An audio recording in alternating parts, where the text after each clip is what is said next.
Cloud formations is one of those subject matters that is passed off as randomness and explained away in that context. But we as humans have a deep fascination with clouds, almost like it's our subconscious telling us something. We see what shapes we can see in those formations, and our imagination will allow the creation of anything we think of with a close outline. But where does that come from? Is it possible that we do this today because in the past the clouds were behaving in ways that we could not explain? Secure Team had a recent clip sent that looks like things emerging out of nowhere, almost like the clouds were acting like a cloaking device. There is a Bible reference that suggests before the return of God that there would be signs in the sky, and it got us thinking about the story of St. Andrew.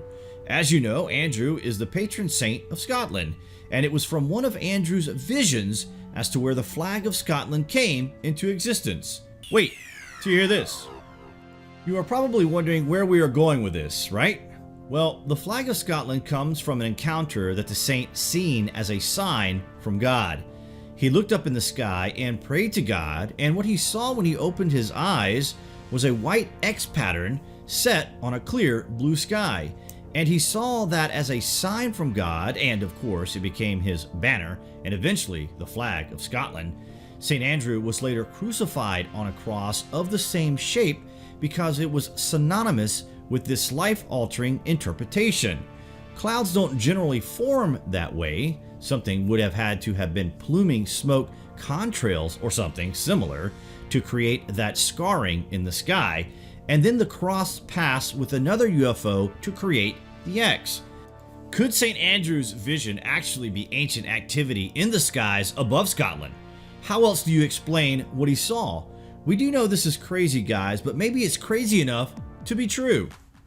Another very interesting thing about Scotland is how it got its name. Would it surprise you to learn, for example, that an Egyptian princess lends her name to the ancient land? The founding ancestor of the Scottish people was a woman named Scota, daughter of an Egyptian pharaoh and wife of a Greek prince. Before there were written records, oral tradition was the primary means of handing down history. The story of Scota was brought to us through oral history, and nowadays there are scientific methods that can actually prove that there is some truth in the legend.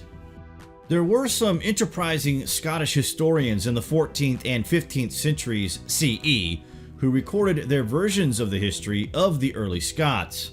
John Forden, a prominent Scottish chronicler and member of the secular clergy, wrote the Chronicles of the Scottish People.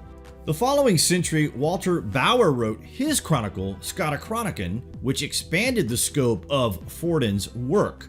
One version of the legend of Scota comes from these works, based on oral tradition and earlier sources that probably no longer exist.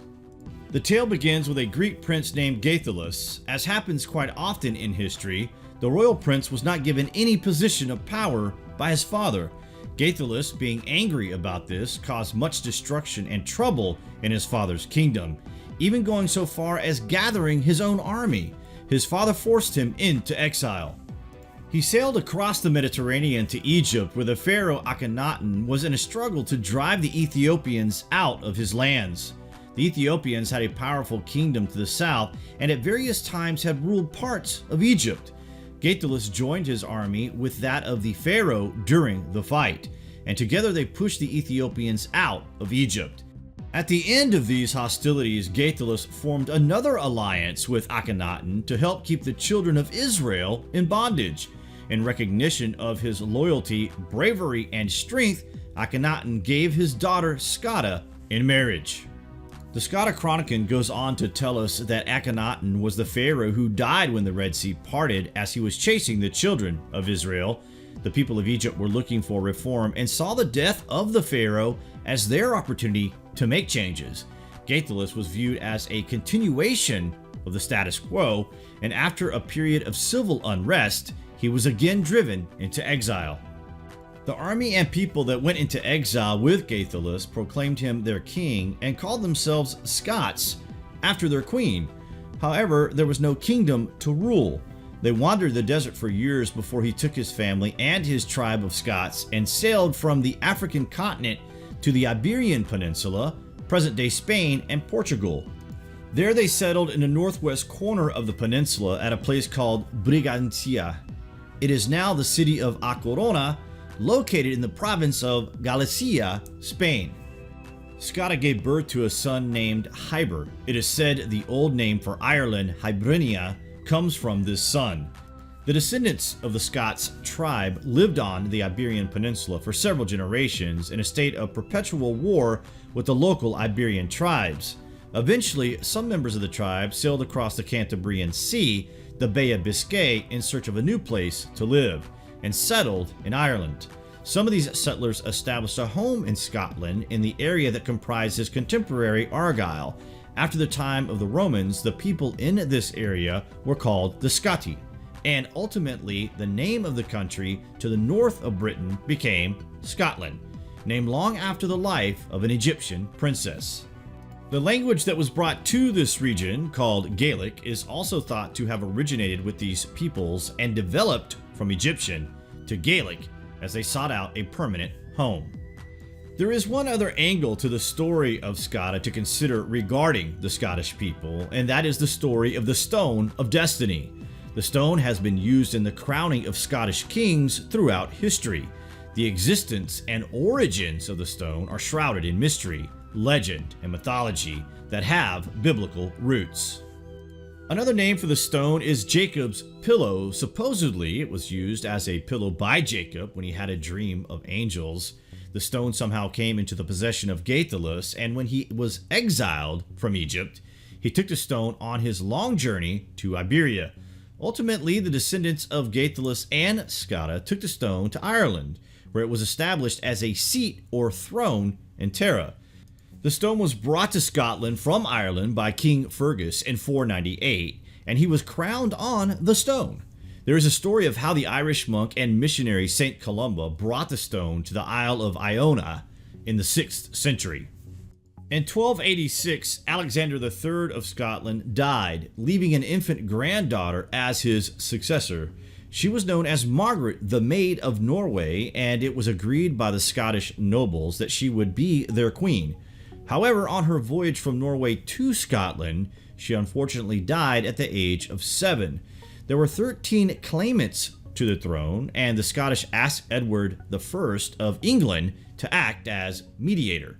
A Scots noble, John Balliol, was chosen and crowned as Scone, but many Scots resented Edward's interference in their government, and Balliol began an alliance with the French in 1296 and fought against the English.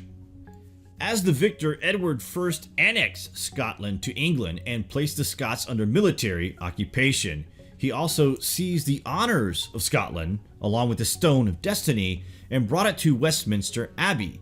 He built a chair known as St. Edward's Chair, or the Coronation Chair, with a slot underneath to hold the stone. Thus, when the kings of England were crowned on the chair, it signified that they ruled Scotland as well. On Christmas Day 1950, a group of students who studied at Glasgow Uni traveled down to London. What took place that day lives on in infamy, as the students managed to seize the Stone of Destiny from Westminster Abbey and return it back home to Scotland, a memory that lives on in the boldness of the Scottish people. However, in 1952, the police were tipped off that the stone was at the site of the high altar at Arbroath Abbey, where in 1320 the assertion of Scottish nationhood was made in the Declaration of Arbroath. The stone was returned to Westminster Abbey in February 1952. The legend connecting Scota to the Stone of Destiny did not appear in written records until the early 14th century in order to increase the significance of the Scottish people's history. In 1996, an agreement was made to return the stone to Scotland, and in November of that year, there was a ceremony at the border of Scotland and England transferring the stone. It now resides in Edinburgh Castle with the rest of the honors of Scotland. We will leave it at that for now, guys. We hope you enjoyed this brief piece of lost Scottish history. It's amazing how we went from Secure Team's analysis of cloud formations and ended up talking about the Egyptian princess who became the first and original queen of Scotland. We will speak with you in the comments below, and as always, thank you for watching.